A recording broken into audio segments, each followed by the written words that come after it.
विद्यार्थी मित्र नमस्कार. मी अनिल पाटील, लक्ष्मी विद्यालय ज्युनियर कॉलेज असुर खुर्द. मित्रांनो, प्रथम मी तुम्हा सर्वांचे माझ्या यूट्यूब चॅनलमध्ये सहर्ष स्वागत करत आहे.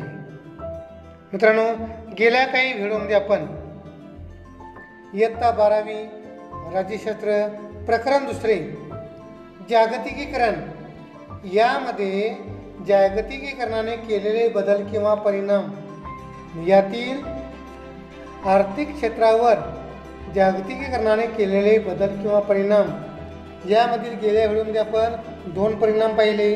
ते होते भांडवली गुंतवणुकीचा मुक्त संचार आणि व्यापार या संकल्पनेत झालेला बदल. आज आपण तिसरा महत्त्वाचा परिणाम पाहणार आहोत की जो आर्थिक क्षेत्रावर जागतिकीकरणाने केलेला आहे, तो आहे ट्रान्सनॅशनल कंपन्यांचा उदय. हे पाहण्यापूर्वी आपण मित्रांनो त्याची काही पार्श्वभूमी पाहूया. 1990च्या दशकापर्यंत आर्थिक क्षेत्रावर सरकारी नियंत्रण होते, म्हणून खाजगी उद्योगांना मर्यादित संधी उपलब्ध होत्या.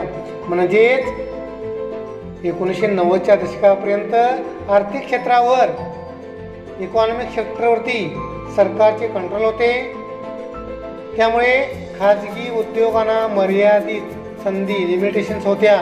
पण जेव्हा ग्लोबलायझेशनचे जागतिकीकरणाचे वारे वाहू लागले तेव्हा खाजगी उद्योगामध्ये वाढ झालेली दिसते. तसेच यामुळे या खाजगी कंपन्या पूर्वी देशांतर्गत कार्य करत होत्या त्या आता परदेशी व्यापार करू लागल्या. म्हणजे त्यांचे रूपांतर हे बहुराष्ट्रीय कंपन्यांमध्ये झाले.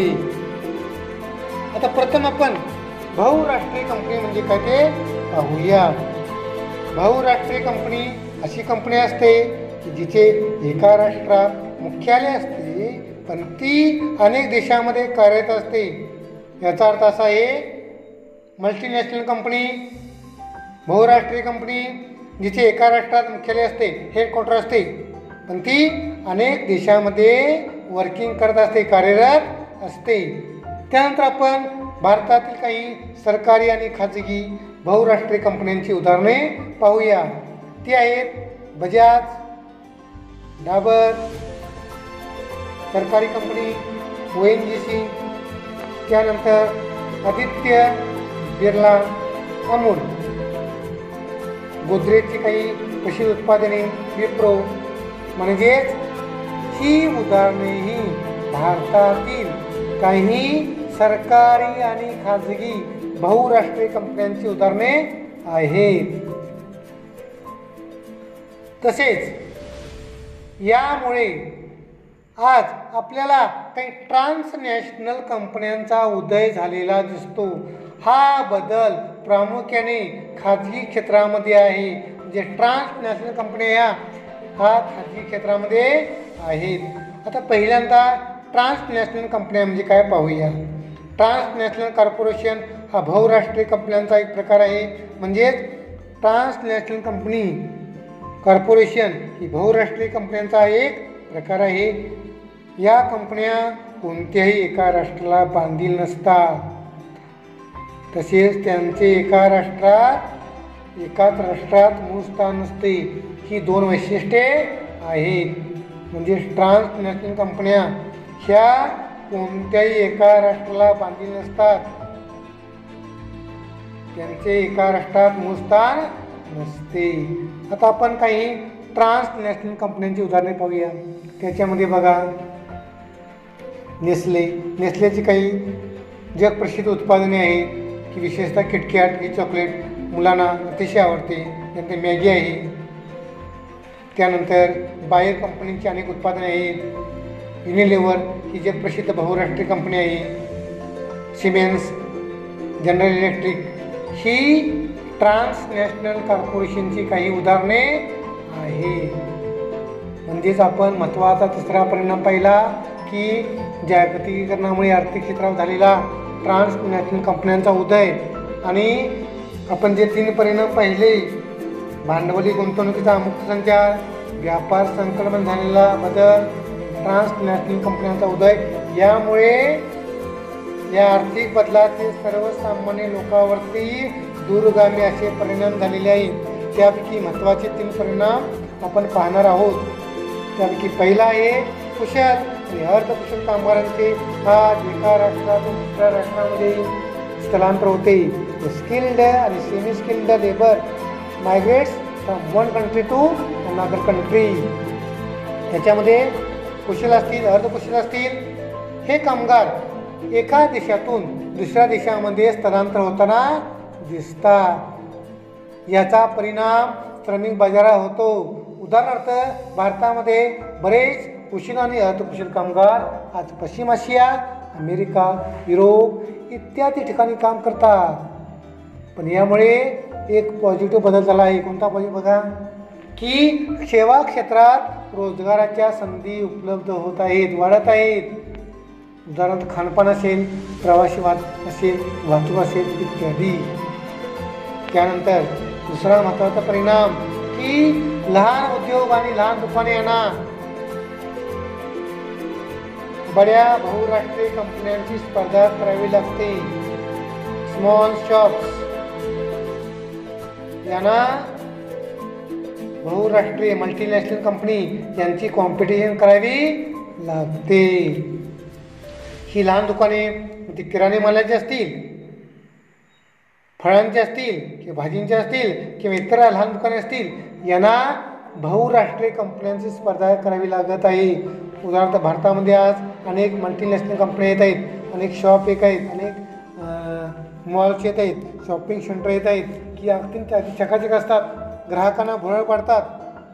ग्राहकांच्या खिशांना कधी आणि केव्हा कात्री लागते हे समजत नाही.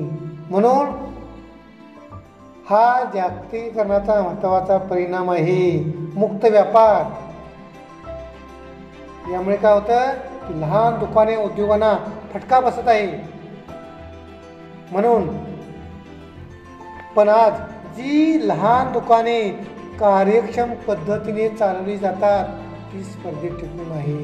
म्हणून आज शहरात मोठी किराणा दुकाने किंवा मॉल्स जरी उभे राहिली असली तरी छोटे दुकानदार किंवा भाजी फळ विक्रेते हे आज देखील ग्राहक मिळवत आहेत. आज कोरोनाचा कालखंड आहे की आज ऑनलाईन मोठी शॉपिंग सेंटर किंवा मोठे मॉल्स हे ग्राहकांना सांगतात की तुम्हाला आम्ही आज ऑनलाईन तुमच्या घरपोच सेवा देऊ. ह्या सेवा देखील लहान दुकाने देखील आज देत आहेत. म्हणून ते आज ग्राहकांना अत्यावश्यक सेवा देत आहेत. म्हणून ती टिकून आहे.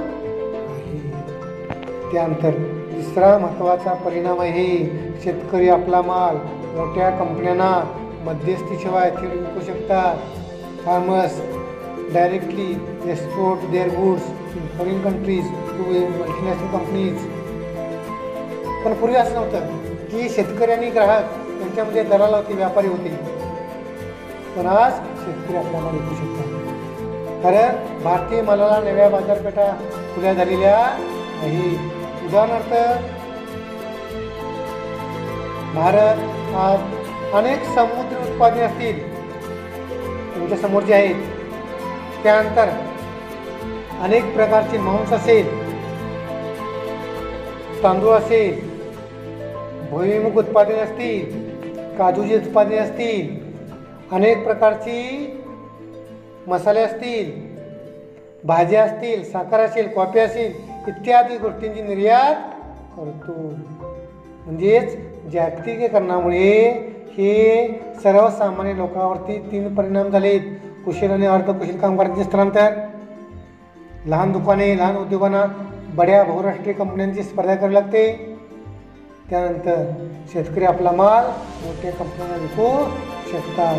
त्यानंतर आपण 3 आर्थिक क्षेत्रे पाहणार आहोत की जी उत्पादने कसे होते, उत्पादन कुठून घेतले जाते याच्यावरती ही 3 क्षेत्रे अवलंबून आहेत. पहिलं क्षेत्र आहे त्याला म्हणतो आपण प्राथमिक क्षेत्र की जी ह्याच्यामध्ये शेती येते, खाणकाम येते, मासेमारी येते, फिशिंग, फार्मिंग, मायनिंग. म्हणजेच याचा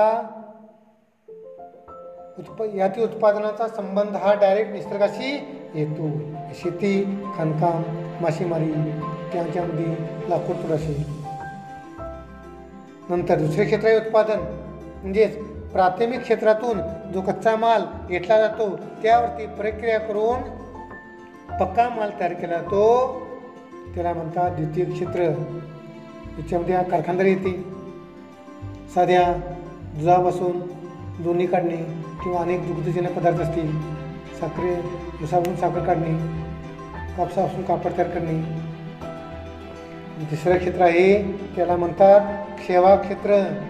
हे क्षेत्र प्राथमिक क्षेत्र आणि द्वितीय क्षेत्र यांना मदत करतं. याच्यामध्ये खानपान असेल, हाऊसकीपिंग असेल, सुरक्षा, याच्यामध्ये अनेक क्षेत्र आहेत. अनेक प्रकारचे खानपान असेल, त्यानंतर हाऊसकीपिंग असेल किंवा सुरक्षा असेल.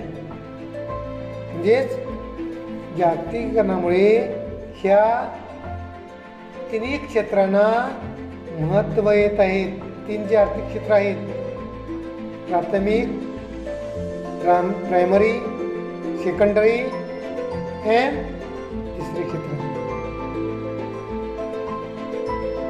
यांना अत्यंत महत्त्व येत आहे. मित्रांनो, आज आपण जागतिकीकरणामुळे झालेला तिसरा आर्थिक परिणाम पाहिला, ट्रान्सनॅशनल कंपन्यांचा उदय. म्हणजेच आजचे जे ध्येय ग्लोबलायझेशन जग आहे.